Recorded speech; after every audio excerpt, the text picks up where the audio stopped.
And with us today is Dr. Deborah Boland. We've had her on before, but it's been a bit of time, so we're very excited to have her back with us. She is a neurologist and movement disorder specialist up in the Panhandle, and she actually started her career out as a physical therapist and was a practicing physical therapist for around 10 years, and then went back to medical school. So she has that unique background of being a PT as well as a movement disorder specialist, which I think brings a lot to the table in providing really comprehensive and holistic care to patients that she sees. And she recently opened up a new practice up in the Pensacola area, Boland Neuro, and she's one of, only movement disorder specialists in that area. And so if any of you are joining us from the area, we are going to drop some information of how to get in touch with her in her new practice at the end of the program. But we're excited to have her back with us from however long ago it was. And so I welcome you, Dr. Boland, and I'm going to kick this over to you. So when I was asked to give this talk, my first reaction was, well, what am I going to talk about?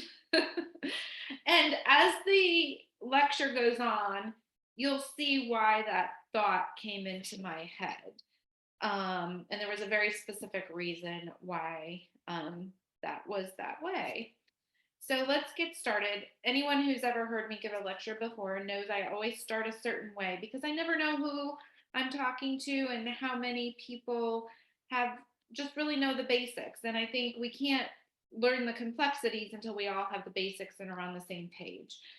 So we're going to talk about what is PD, the motor symptoms, the non-motor symptoms, and with this talk, that's very important, and you'll see why. And then the comorbidities, what are they? How do you identify them? And a comorbidity versus a primary PD symptom, and how do we treat those? So what is Parkinson's disease? I'm sure you all know this and you thought, why did I log on today? Well, hopefully I'll give you another little extra tip that will make sense. So it's a progressive neurodegenerative disorder. It's the second most common, right? Just behind dementia and Alzheimer's. And we're not making enough dopamine, right? We don't have enough dopamine. And why does this happen? The neurons in the substantia nigra are degenerating.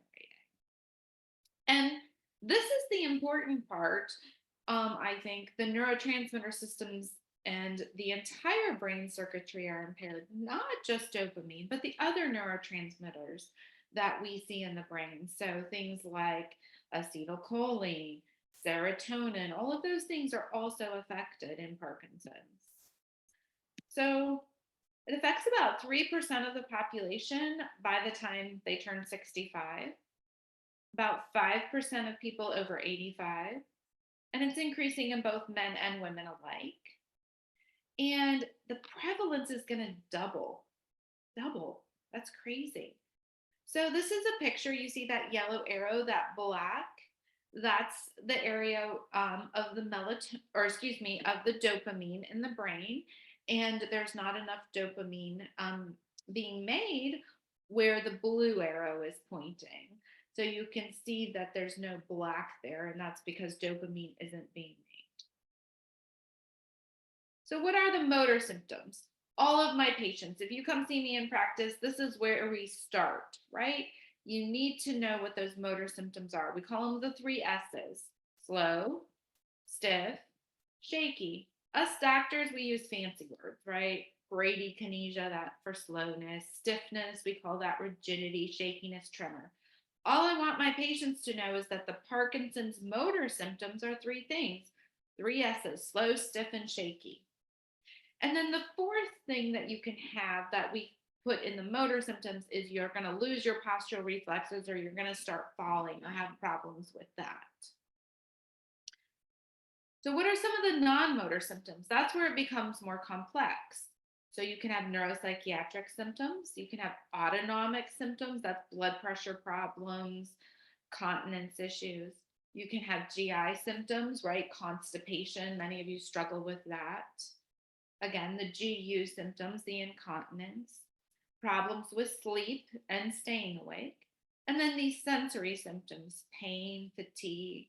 And again, I want your brains to start processing. I always start with these, motor and non-motor, but why would Dr. Boland think it's so important to talk about these in a comorbid talk, right? Think about that. So what are some of the comorbidities in Parkinson's disease? So let's start with, what is a comorbidity? What does that word mean? Us doctors use all these fancy words, and I'm all about, let's keep this simple, everybody, right? Anybody knows me knows it's about keeping it simple, right? So all a comorbidity means is that it's the existence of more than one medical condition within your body at the same point in time. Well, most people in today's world, especially as you age, have more than one problem, right? So you all have some sort of comorbidities, right? Oops, give me just 1 second here. My arrow. And then it's potentially in any disease or condition that the patient may have that is not PD, right? When we're talking about Parkinson's. So what are some of those important things that we need to talk about today? Blood pressure, hypertension, hypotension, diabetes, GI symptoms, GU symptoms, mood disorders, chronic pain. Are any light bulbs going off? Does that sound like any of those non-motor symptoms we just talked about? Right. And how does that correlate, and how do they all tie together?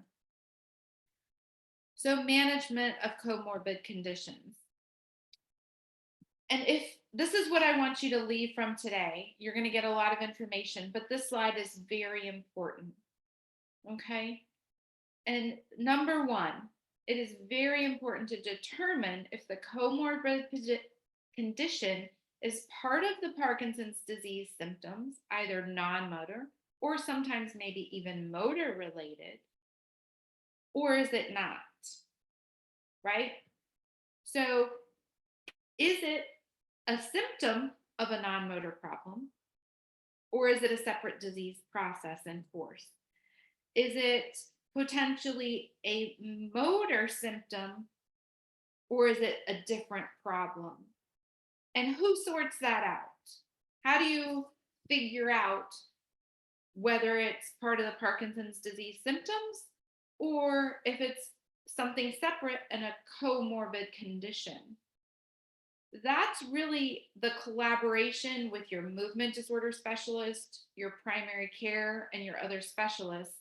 And that's why many of us really promote that the most important person for you to be with is a movement disorder specialist, because this is what we're trained to do, right? We tease all of that out and we figure out, is this part of your Parkinson's disease and part of those symptoms, or is this a separate condition, and how does that work and tie together? So I think I've said this already, but who should manage it? It depends, right? If it's a non-motor or motor Parkinson symptom, it should be your movement disorder specialist, your MDS, right? And if it's unrelated, then you should be with an appropriate provider. Many times that's your primary care, but it could be somebody else. And how should they be managed? Well, that's a little bit more complex, right? And that's got to be determined by the different specific comorbidities.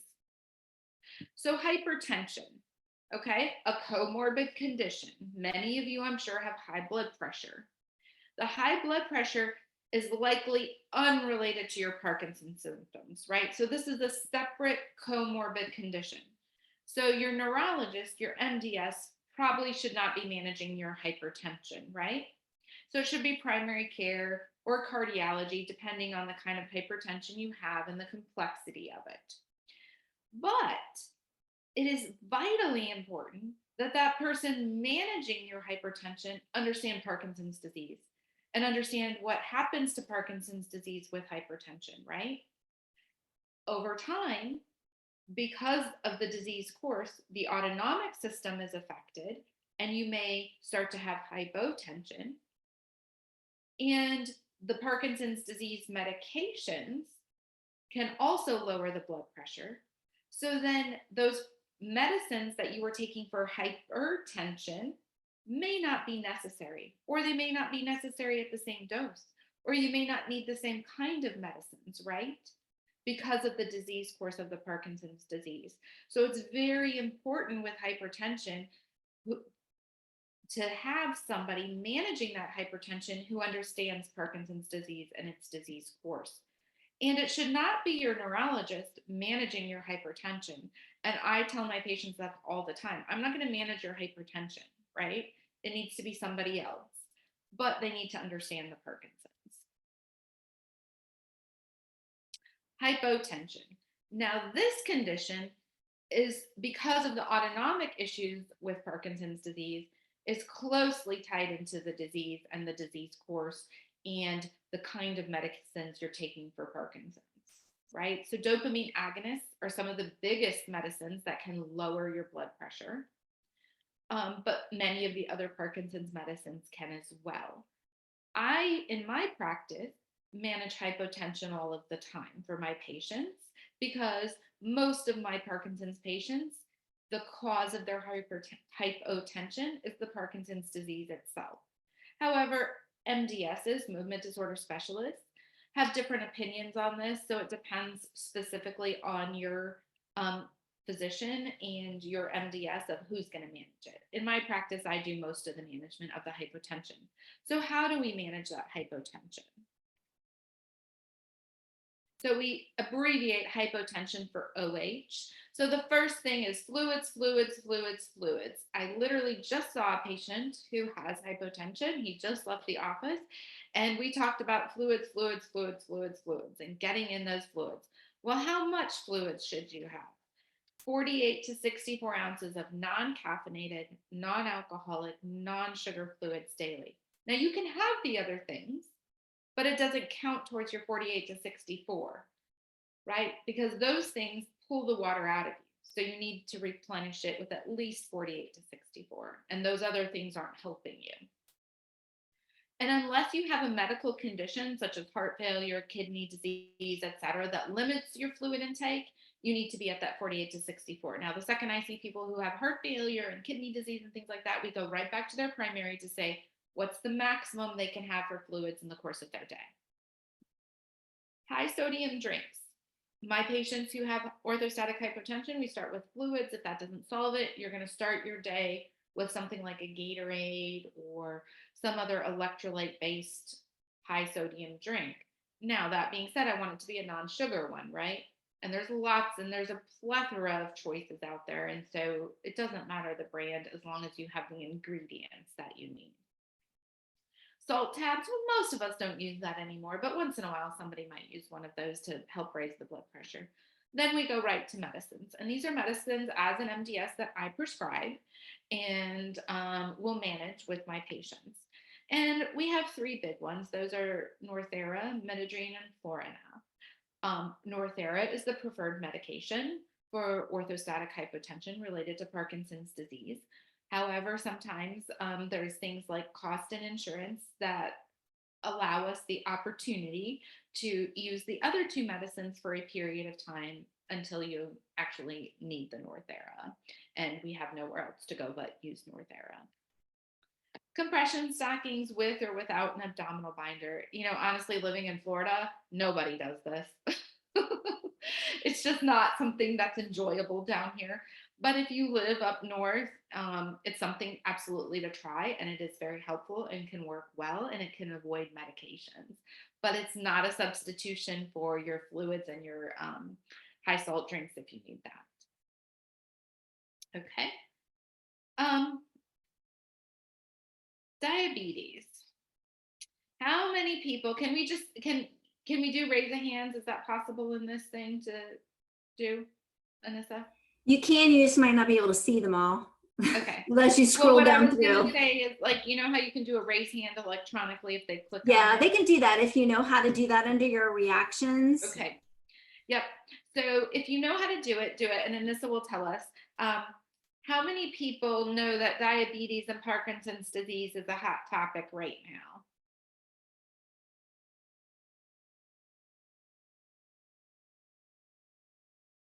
We'll just wait a second. Get some more response. Yeah, I'm seeing a few hands raised. Okay. A few. Okay. Yeah, and the number is going up and up, right? Yep. So it's a hot topic right now. My disclosure statement regarding the hot topic is I don't think we've proven anything yet. Okay. So I just want to make that statement that this is an area of aggressive research that I think has a lot of promise, that I think is going to show us some phenomenal information. But today, where we sit, it's not black or white. From the review papers that I have read thus far. So there's my disclosure. So worldwide, 25% of adults 65 and older have diabetes. And when I was making this slide, I didn't know that stat. I knew it was high, but that's pretty astonishing if you think of that. A quarter of those people over 65 have type 2 have diabetes. And 90% of that is type 2, right? Type 2 is lifestyle and diet related. We need to do some work here, guys. Right?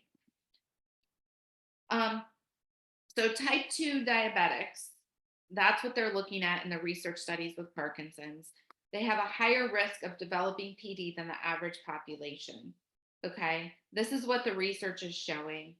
All right, higher risk, higher rate of progression. So you're going to progress faster if you have diabetes. And you're going to have a more severe phenotype. Phenotype, again, fancy words. Sorry, I typed that one fancy word and I try not to type too many fancy ones. So phenotype means what your disease looks like. Okay. So you're going to have more severe slowness. You're going to have more severe stiffness. You're going to have more severe shakiness.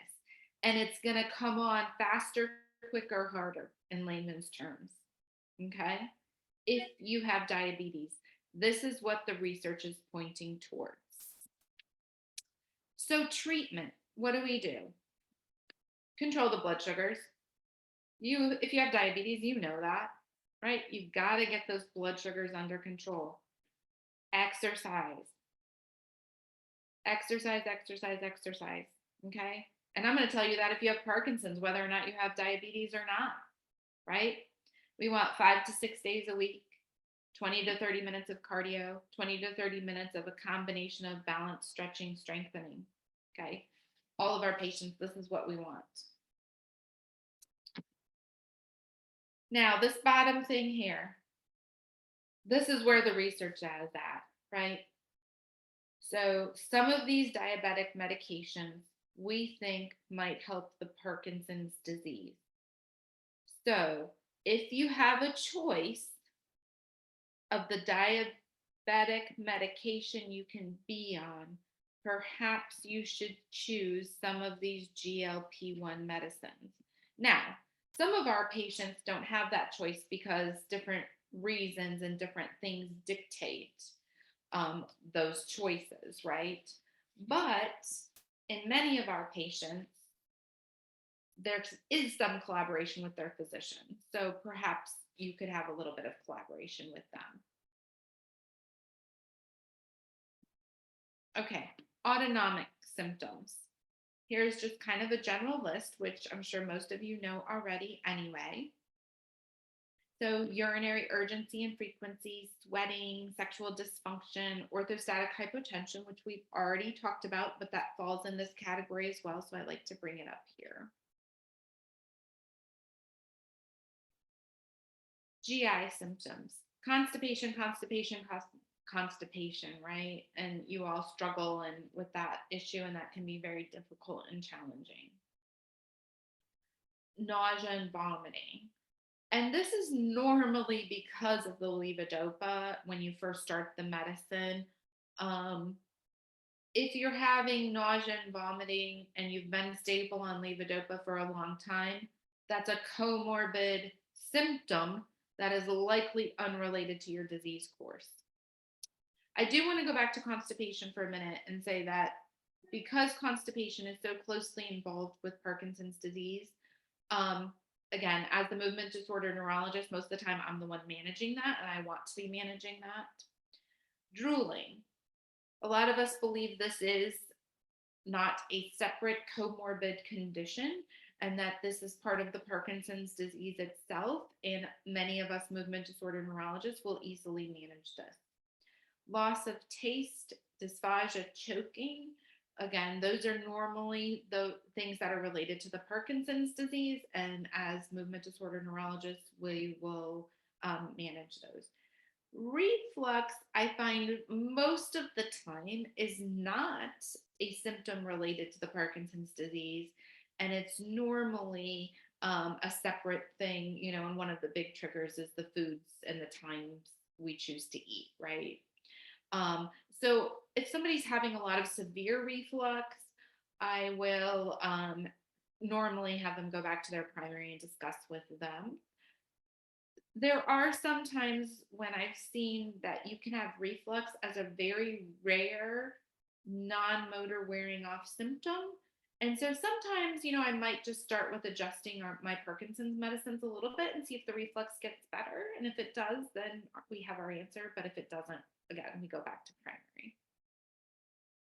So constipation, it's one of the primary complaints of Parkinson's patients. It's because of prolonged transit time. More than 80% of Parkinson's patients have it. So what do? Diet, exercise, fluids. Is this a common theme we're talking about, right? Exercise and fluids help a lot of things in Parkinson's. Diet, we believe the Mediterranean diet with a low salt diet, if you are not having orthostasis, is the best diet for the brain. If you're having orthostasis, we don't worry about that low salt issue so much. There's some evidence and data that probiotics is very helpful, and it also may help with a little bit disease course. Again, that's an area that we're doing more research on. Last I looked into this, we did not have any specific recommendations for amount and type of probiotic. So when it comes to probiotics, I tell my patients select something that you want and consult with your primary care regarding that specific probiotic. And I don't do a lot of management and adjustments with it. But I think a daily probiotic is a good idea for my Parkinson's patients who have constipation. And you can use things like the prebiotics as well, and Metamucil, Dulcolax, Miralax. Miralax is typically the medication that we like for our patients who have Parkinson's. I like the Metamucil, but I prefer my patients to get a lot of the fiber through their diet rather than other ways. Miralax is a very, very specific titration that's individualized. And people think, oh, I'll just buy Miralax and dump a cap, dump some in that cap. No, not in Parkinson's disease. In Parkinson's disease, you need to measure by teaspoons. And most of the time, I want my patients to start with 3 teaspoons and then increase or decrease. A cap is about 6 teaspoons. So if you're currently using Miralax, then you can kind of judge from there. Why do we do the teaspoons? Because we found that if you're not measuring specifically, you can do too much, too little, and then have problems, and then you throw baby out with the bathwater and not have good titration. I like magnesium a lot. I like to use the Calm magnesium powder, again, because we can titrate it more than gummies or tablets or capsules. And then if you get to the point where you need prescription stuff like Amitiza, that's when I'm going to refer you out to GI, and you're much more complex. And I like the Smooth Move tea. That's great to take at night, helps people a lot. So the GU symptoms: incontinence, frequency, nocturia, retention. So I kind of have a rule of thumb. If you have incontinence that we can't control with one medication, then this is potentially a comorbid condition, and we need to refer you out for that. So Lower urinary tract symptoms are common in Parkinson's disease. They present very early. There's a lot of range on how many people are affected by it, anywhere from, 25, 27% to 85%. It's mostly irritated.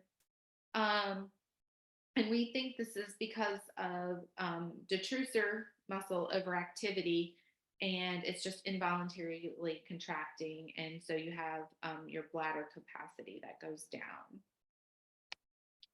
So the first line of treatment, which I do not feel enough people use, is bladder retraining. Those Kegel muscles or the Kegel exercises. And I think a lot of times trying to do bladder retraining independently does not cut it.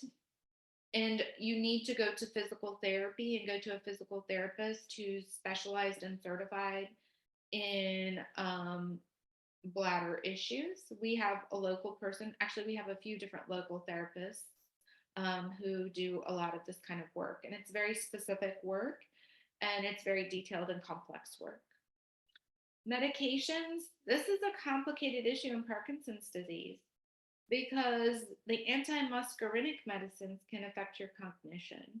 So things like oxybutynin, Detrol, Vesicare, Sanctura, Enablex, all of that are antimuscarinics. For a while, some of us thought, oh, maybe Vesicare was a little better, maybe Detrol was a little better. Well, insurance, that was always a problem, and it was always a struggle. But Nabitric and Gemtesa, which is now out, they are not antimuscarinic medicines. And so those don't affect the cognition as much. But again, there's insurance limitations and factors with those sometimes as well. So that can be a challenging issue. But if you can be on Nabitric or Gemtesa, that's probably a better medication to be on. When it comes to urinary symptoms in Parkinson's disease, does carbidopa, levodopa, dopamine help? We don't really know. Botox is helpful in some patients, in some cases, but that's very specific. Nocturia, that's when you go to the bathroom too much at night. We think sometimes desmopressin or melatonin, actually, some research studies show. Again, melatonin is over-the-counter medicine, but just like Miralax, I don't believe it should be something that you buy like candy and take whatever amount in milligrams you think you need. It should be something that you really closely get the advice from your MDS on. In other countries, melatonin is a prescribed product for that reason. So you really, really want to follow advice of what should my milligram dose of the melatonin be. So sensory symptoms, again, these sensory symptoms, are they part of the Parkinson's disease, or are they a comorbid separate condition unrelated to Parkinson's? This is where your MDS, your primary care, and your group of specialists need to sort that out and determine what you need to do. So for visual changes, I like all of my patients to have an ophthalmologist that they see on a regular basis, whatever interval they and the ophthalmologist determine is best for them.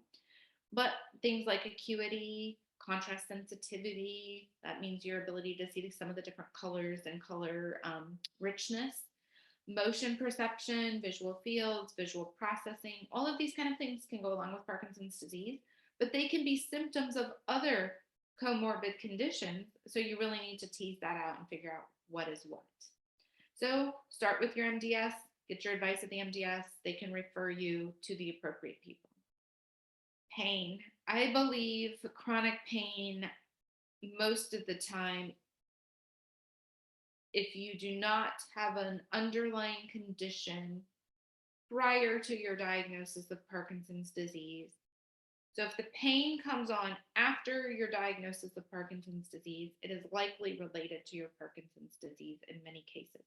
But again, a pain disorder needs to be sorted out with your MDS to figure out, is this Parkinson's related or is it not? Again, paresthesia, same as pain, can very well be related to the Parkinson's, but you've got to sort that out.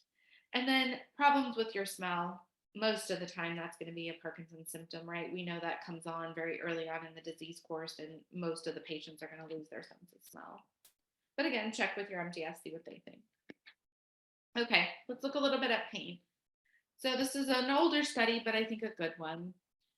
Prevalence of pain in Parkinson's disease, 95%. That's why I said most of the time it's going to be your Parkinson's disease symptoms. 91% suffer from a chronic pain. Nobody's figured out how to control it. That's a big number. But only 22% of them are diagnosed with a pain disorder, right? So is it being addressed, or is it all tying back to the Parkinson's disease? But almost 50% of the patients said that the pain was affecting their life. So we need to do something about it, right? We need to address it. I ask pain every single patient on their initial visit. Are you having pain? A different study showed that about 65% of patients have chronic pain. So it's being repeated in different studies. So this suggests that it's complex, it's frequent, and it impairs your life, right? You know that. It's underdiagnosed, undertreated. So central pain, we think there's a central pain component that comes from Parkinson's disease itself. Basically, this is a complex slide that's wordy, and I apologize, but basically what the slide is saying is that Parkinson's disease causes what we believe to be some sort of central pain disorders in many of our patients. Dystonic pain is a real thing, and that's something your MDS needs to sort out. And dystonic pain is usually due to lack of optimization of your levodopa. And we should be able to control the dystonia with appropriate medication dosing. You can either have a peak dose dystonia or a wearing off dystonia, and your MDS needs to help you determine that. Akathisia, that's just you feel funny in your skin and you need to get out. And up to 20% of Parkinson's patients can feel that. And that's likely due to the disease course. And then restless leg syndrome that goes along with Parkinson's, and we should be appropriately treating that as well as the, Parkinson's and the MDS can easily and effectively treat that. So how do we treat the pain? There's some data and evidence to show that dopamine agonists can help a little bit. Sometimes we'll use other medicines like antidepressants, anticonvulsant medicines, NSAIDs, like different kinds there, narcotics as a last resort in some patients, and then Botox. As an MDS, a lot of times we'll go ahead and prescribe the dopamine agonists, the antidepressants, the anticonvulsants.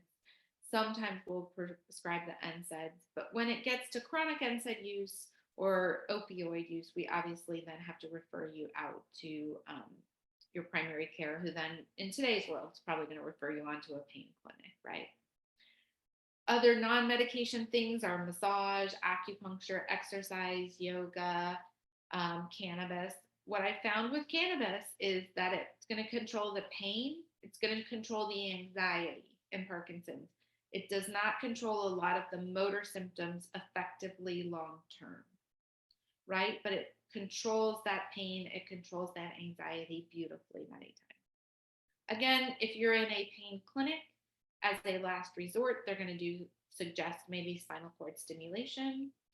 There's some data that transcranial magnetic stim, which is what's being used, by psychiatrists for depression. There's some evidence and data that that's going to help with pain in Parkinson's disease.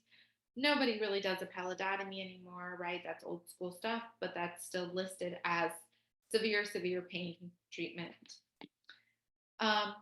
Sleep disorders, this goes along with it. Again, most of the time, a sleep disorder is going to be due to a Parkinson's disease problem, except obstructive sleep apnea. So your MDS should be asking you those questions about obstructive sleep apnea.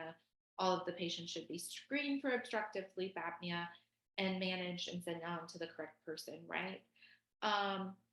Obstructive sleep apnea is managed by some neurologists, and there's a subspecialty of neurology called sleep neurology. So if you're followed in a very large practice, the MDS may have you see the sleep neurologist. In smaller centers, in smaller areas, neurology will kind of manage it all. or in some areas, pulmonology will manage that obstructive sleep apnea. Melatonin and clonazepam are the medications for REM sleep behavior disorder. And we know that you're going to develop circadian rhythm disruptions. And that's where the melatonin comes in, right? So as your disease advances, most of you are going to need some form of melatonin. And again, it's not go buy it over the counter and just take any random dose that looks good on the bottle. And the other thing is with melatonin is it's very trendy in today's world to put a lot of fillers in that over-the-counter melatonin. So you need to figure out what's in there, right? And what you're taking. So the neuropsychiatric symptoms, again, if you've had a psychiatric diagnosis prior to your diagnosis of Parkinson's disease, then yes, you have a comorbid condition and you should likely be following with a psychiatrist.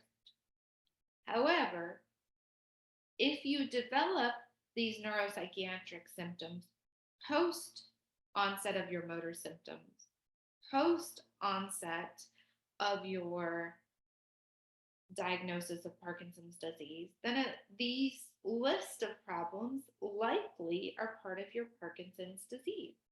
But again, that's where the MDS comes in and needs to sort out, is this part of the constellation of symptoms of Parkinson's disease?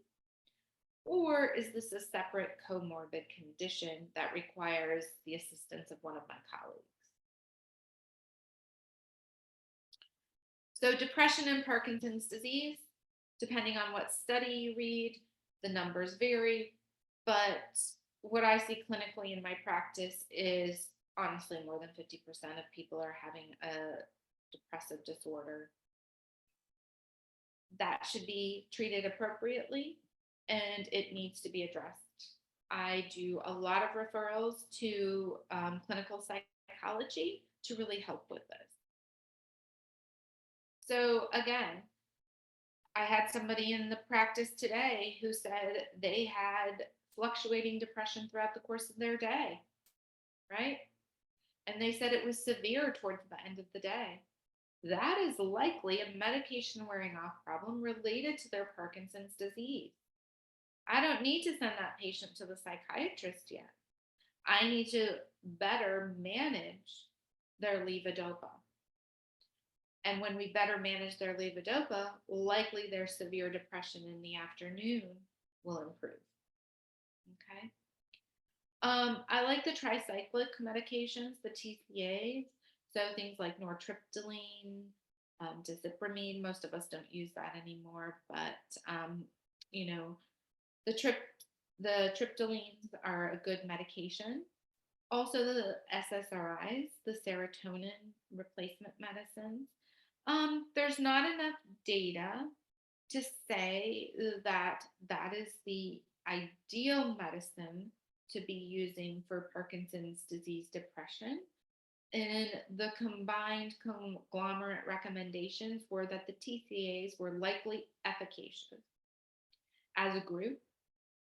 However, in the SSRI group, they pulled out venlafaxine for whatever reason and said that they thought that was the most efficacious medicine for Parkinson's disease depression. People are looking at all kinds of other things, and omega-3 fatty acids, there's not enough evidence on that for mood and Parkinson's disease. Again, the transcranial magnetic stimulation, insufficient evidence when this study came out. And CBT is cognitive behavioral therapy. Again, that's likely efficacious in a research study and a conglomerate review of the papers. However, clinically, all day, every day, I see how beneficial and helpful it is if you have the right clinical psychologist who understands Parkinson's disease. It can make a world of difference. Anxiety. Again, I see anxiety all the time as a medication wearing off symptom of the levodopa. People will come in and talk about how they're short of breath, how they're sweating, how they have chest discomfort, they're breathless, they're dizzy. And so somebody equates that to an anxiety episode and attack. But if we dig deeper, we find out that that's likely a levodopa wearing off. And when we fix the levodopa problem, the anxiety also helps to get fixed. But again, if you are somebody who had a severe anxiety disorder since adolescence or in your 20s, prior to your diagnosis of, Parkinson's disease, then you probably need management with another professional to help you manage the anxiety and have other medications, obviously, besides levodopa to manage that.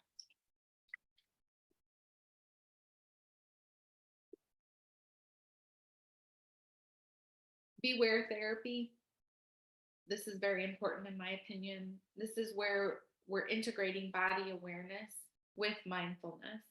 And we found that patients who do body awareness and mindfulness and physical therapy, their anxiety significantly decreases when they have Parkinson's disease. So I always put this slide up many times because I think this is very important, right? Many of you did not ask for Parkinson's disease diagnosis. Many of you did not ask for the other comorbid diagnoses that you have. So you can all choose to exercise, most of you, right? Some of you may have some sort of medical conditions that you can't. Most of you can choose what you want to eat, right?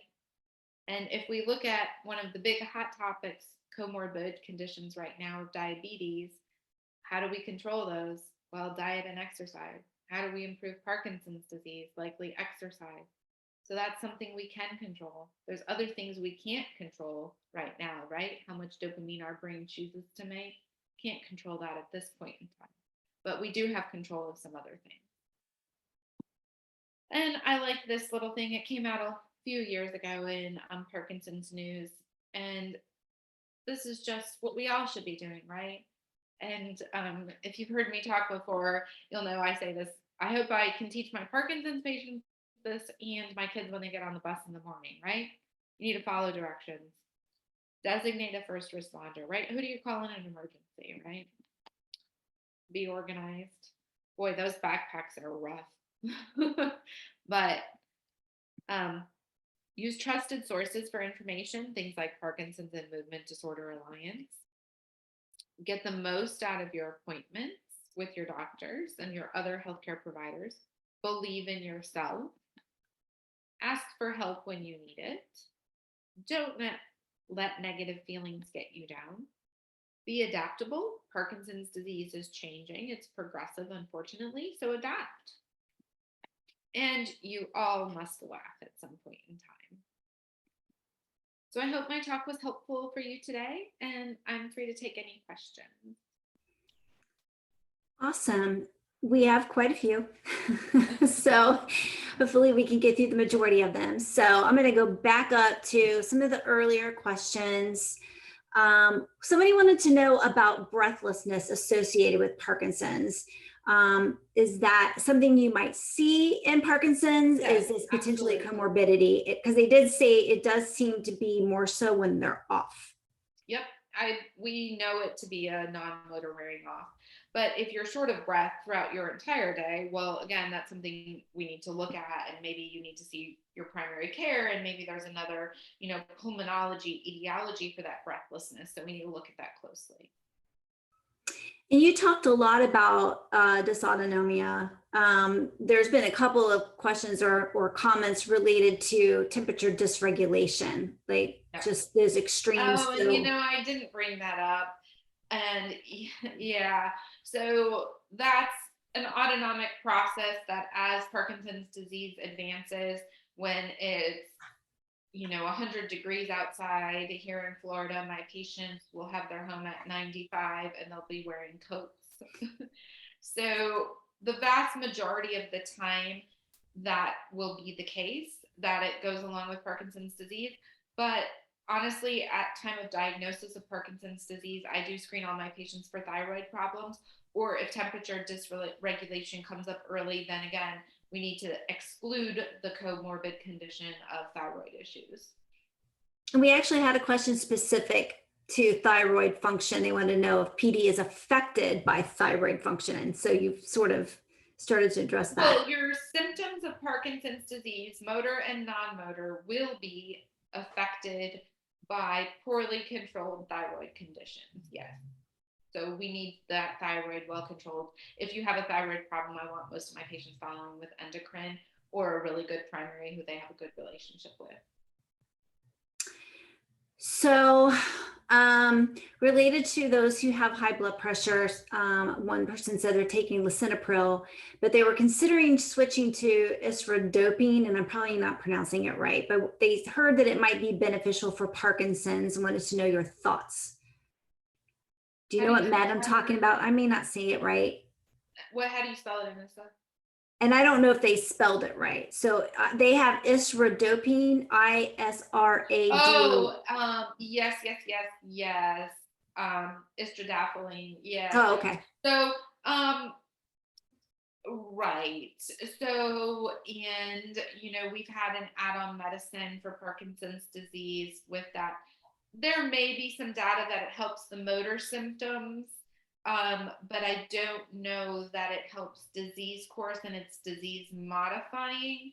So I don't know that it's going to long-term affect your Parkinson's disease in one way or the other. But if your motor symptoms are not well controlled, I would say that should be a collaboration with your MDS and your primary care or cardiologist, whoever is managing them. Yes. And that's a potential option. Is there any increased risk of stroke with Parkinson's? Not that I'm aware of. Okay. And I think maybe people were concerned about blood pressure or maybe even clotting disorders. And I don't know if there's any issue with clotting disorders, medications, and Parkinson's medications. Not that we've ever made an issue of. Wonderful. There was also a question about neuropathy, burning neuropathy, because I know people. So there was a new paper that came out, and we didn't really talk about that. We just kind of ran out of time, right? But there was a new paper that came out that said that peripheral neuropathy is directly, sensory peripheral neuropathy directly associated with Parkinson's. And you were talking earlier about akathisia. There was a question about, is there any difference in sensory experience of that and a tactile hallucination? Just that jittery, weird sensation. That's a fine line, right? And where does that stop and start? So that would be very specific to that particular patient, and it's a continuum. We had a question about whether you could give an example of a pain disorder.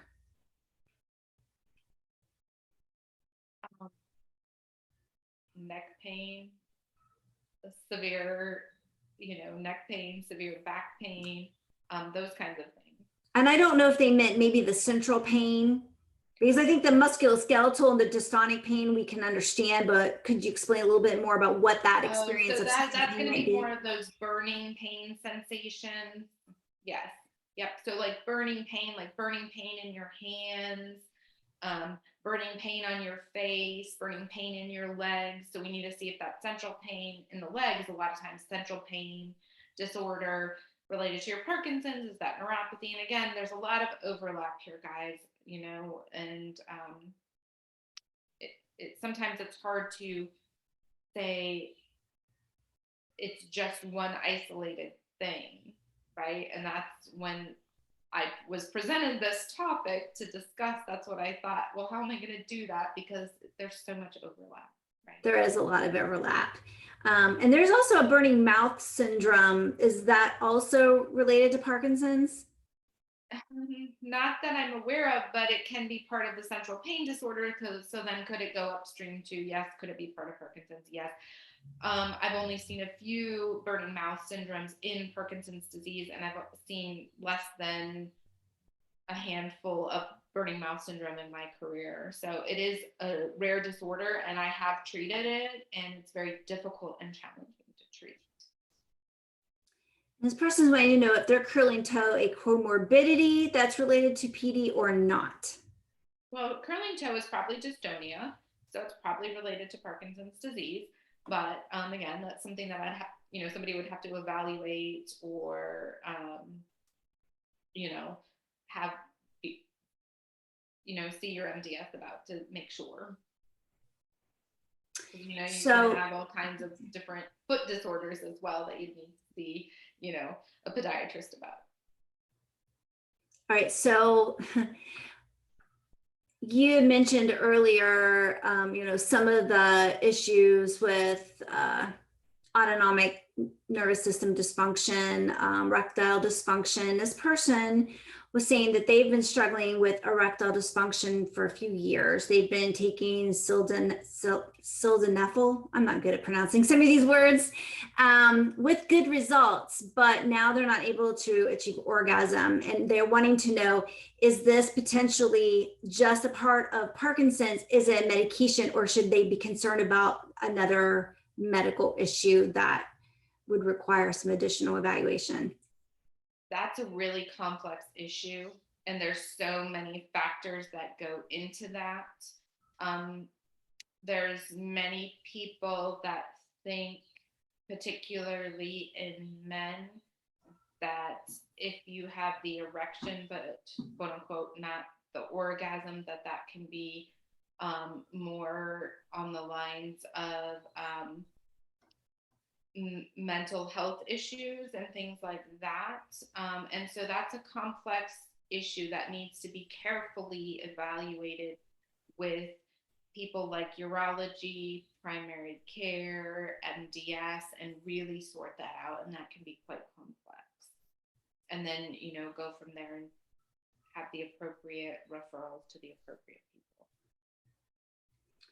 We also had a question, and thank you for answering that, because I know it was complex, but I really appreciate that. It's a significant concern for people. It is a big concern, and it's a concern that people shouldn't ignore, but it's very complex and challenging. And I just want to highlight that it's important to feel empowered to ask those questions with your physician. Here we're comfortable having these conversations. It's important for you to feel comfortable having these conversations. It's quality of life. So I appreciate those questions coming in. There's another question about PD medications, wanting to know if they've been found to have any adverse effect on teeth. Not that I'm aware of, but I'm sure there's a study about something out there. But not anything we make an issue of. Awesome. And there was a question. I know this is a problem in many parts of the country. If you live in a rural area where you don't have access to a movement disorder specialist, you may not even have access to neurology. This person lives in Montana.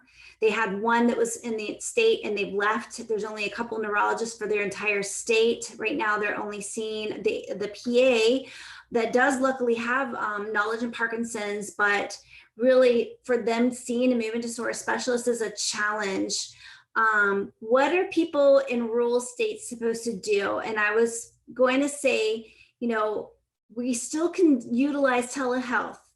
Isn't this correct from your knowledge? And I just looked it up. Actually, we'll drop a link in the chat, but I wanted to see if you wanted to address that. Yeah, this is right. All of the challenges of life that we're all facing. But yes, telehealth is an option. The physician has to be licensed in that state to see the patient. But telehealth is something that we should be utilizing, and that is a very effective tool, and I utilize it a lot. So, some of my patients will travel annually to a center where there's an MDS and then try to utilize the telehealth in between. Some of my patients are not able to do that. So you do the best you can in the area that you have and use the resources you can, right? That's, again, Serenity Prayer. And I did drop there's a link in there in terms of Medicare coverage for telehealth through the end of 2024. You might want to look that up because it'll give you some guidelines as to what happens after December of 2024. And then I know that we're running out of time, but this is actually a really good question because I don't know if you would consider menopause a comorbidity, but maybe this person is wanting to know about menopause changing of hormones worsening PD symptoms. So you're uncomfortable in menopause, right? So anytime somebody is uncomfortable, right? You're sweating, you're feeling like you can't think straight, you're not sleeping well, all of these kind of menopausal symptoms, we know anytime you are uncomfortable, anytime you have lack of sleep, your motor symptoms of Parkinson's disease are going to be worse. So yes, I would expect Parkinson's disease motor symptoms to worsen during the menopausal period. And we would just do our best as the neurology team to manage those symptoms. And maybe we have to adjust medications for a couple years while we're getting through those symptoms. Maybe we can use non-medication interventions to help with some of those motor exacerbations. Well, thank you, because we've given you a lot of really tough questions, and you really did cover a lot of issues that could potentially be a significant impact on people's life with Parkinson's. So I want to thank you so much. I know that there's been some questions about your slides, if they're available. I know we didn't get a chance to talk about that, but this is recorded and you'll be able to go back and review. You can even do screenshots if you want. I know somebody wanted to know your top 10 tips for PD. Such a really helpful slide. So we will definitely have those things available to you to be able to go back and review on the website. But I want to thank you, Dr. Boland, for covering all of this. This was a really important topic. You are so welcome, and I always love coming on and being with Parkinson's and Movement Disorder Alliance. So anytime you would like to have me, I'd be more than happy to come back. Well, and again, if any of you are in that Panhandle area and maybe wanted to know where she was, we did drop her information in the chat. You can save your chat by going over to those 3 little dots at the bottom of your chat box, and it'll save it to your device. And I want to invite everybody to do our tradition of the wave of gratitude, because we are very thankful for your time and your expertise today. Oh, thank you. Thank you. And I love seeing everybody waving on their boxes. So, well, I'll wait back. Thanks, guys. Hope you have a wonderful afternoon. Thanks, everyone.